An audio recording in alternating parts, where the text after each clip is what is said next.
The power of ignoring kapag tumigil ka na sa kanya. Yan po ang pag-uusapan natin sa video na ito. Na kung ikaw man ay gusto mo na sana siyang baliwalain pero natatakot ka sa magiging resulta. Di ba? So yun po ang pag-uusapan natin para mabigyan ka rin ng kaalaman. Na for sure mamaya after natin sa video na ito ay sigurado hindi ka na matatakot na i-ignore yung tao na ito. Okay? Well, una sa lahat, hindi nyo ba napapansin or hindi nyo ba nahahalata na kung kailan kayo nakaka-move on or kung kailan na okay ka na sana is diyan pa sila naghahabol, diyan pa sila nagbabalik or diyan pa sila nagpaparamdam. Again, yan po kasi ay power ng pagiging tahimik mo. At saka kung wala ka na sa kanila, saka lang din nila marirealize kung ano yung halaga mo. Kailangan is mabibigyan natin kasi ng comparison or madi-differentiate ng taong yun kung ano yung meron kapag mawala ka sa kanila. Kung ano yung mafe-feel niya. Kasi sa ngayon, na kung ikaw man ay habol ng habol na nandyan palagi, ikaw pa yung nagmamakaawa and palagi mo na lang din pinapalagpas yung mga pinaggagawang kabalastugan or panloloko ng partner mo, ayun na po ang nakikita niya na nandyan ka palagi. And isa rin ito sa nagiging rason na kung bakit mas lalo pa kayong nababaliwala, because alam na ng taong ito na nandyan ka lang naman talaga palagi, hindi ka nawawala. So hindi po siya magkakaroon ng comparison no, na nandyan ka at saka wala ka sa buhay niya kasi andyan ka always eh. So paano natin mabibigyan ng comparison or na i-differentiate niya na nandyan ka or wala kapag hindi ka umatras or kapag hindi ka tumigil sa taong ito? So ibig sabihin, kailangan mong atrasan yung tao, kailangan mo munang mawala sa buhay niya para ma-differentiate niya no, yung time na nandyan ka palagi sa kanya at saka sa panahon na ito na ikaw ay umatras. Dito niya makikita kung ano yung halaga mo. Dito niya makikita ngayon kung ano yung buhay niya kapag wala ka. Dito niya ngayon makikita kung ano talaga yung buong importansya mo pagdating sa kanya kapag wala ka na. Kapag hindi mo na siya kinikibo, kapag umatras ka, or kapag nag-no contact ka na sa taong ito. Yes, ibig sabihin utol, makikita niya na po yung halaga mo. Dahil dito niya na maipagkumpara na uy, ito pala yung nangyayari. So, malaking halaga pala no, ng taong yun sa akin, sa buhay ko, no, ng babaeng yun. Na ito ngayon, dahil wala na siya, is ang hirap pala. Nagiging hayahay lang ako noon kasi andyan siya palagi. So ito pala yung silbi niya. No? Nandyan siya noon, palagi niya akong inaaruga, napagmahal. So ngayong wala siya, dito ko nakikita yung importansya niya. Ito pala yung silbi, ito pala yung halaga niya sa akin. Yes, utol. Kaya kung minsan, kung kailan na medyo okay na kayo, is diyan pa sila bumabalik. Kasi nga, nahahatak po yung energy nila sa pamamagitan ng pananahimik mo. Kumbaga pa nabibigyan sila ng curiosity.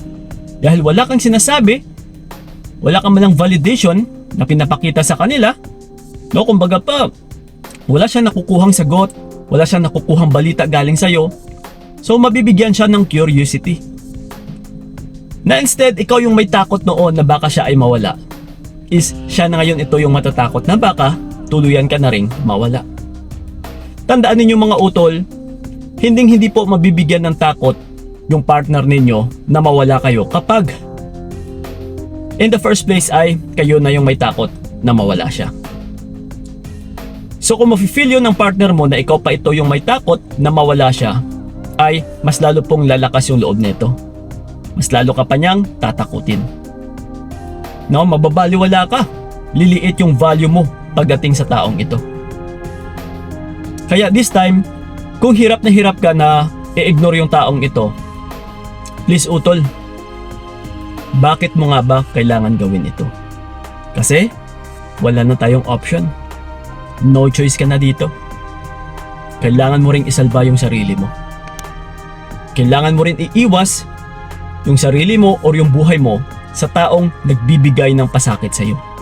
Mahal mo ba yung sarili mo? Yes, of course, mahal ko. So kung mahal mo yung sarili mo utol, please lang, iiwas mo naman ito sa mga taong nagbibigay ng pasakit sa iyo. Kagaya ngayon sa partner mo, na kung binabaliwala ka, kung minsan ka lang kausapin, or niloloko ka pa, deserve mo bang na maganito? Hanggang dyan na lang ba yung value mo? Na okay lang sa akin lokohin, okay lang sa akin na i-ignore, and kung kailan siya babalik, andito lang naman ako naghihintay. Hanggang dyan ka na lang ba talaga? Mag-i-stay tayo or kakapit na lang kahit bare minimum ang pinapakita sa atin ng partner natin? Pahalagahan mo yung sarili mo utol para pahalagahan ka rin ng ibang tao. Na kung pinapakita mo na okay lang sa'yo aapak-apakan, okay lang sa'yo babuyin, gaguhin, lokohin, na kahit hindi ka kinikibo, andyan ka pa din, yan at yan din yung palagi niyang ituturing sa'yo or ipapakita niya sa'yo. Hinahayaan mo kasi, hindi ka umaalma, hindi ka malang umaaray. Yes, so please utol, no, yung option natin or yung huling option natin ay yung umatras. I-ignore yung tao na ito kasi dyan niya makikita yung halaga mo. Hanggat hindi mo siya ine-ignore, hanggat nandyan ka pa rin, hindi niya makikita yung halaga mo. Pero kung umalis ka sa taong ito, no, hindi ka muna nagparamdam, wala na siyang nababalitaan sa'yo, papasok po si curiosity.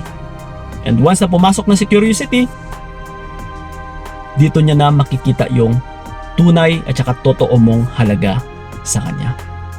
Yeah. Hahanap-hanapin niya kung ano mo yung pinapakita mo sa kanya noon.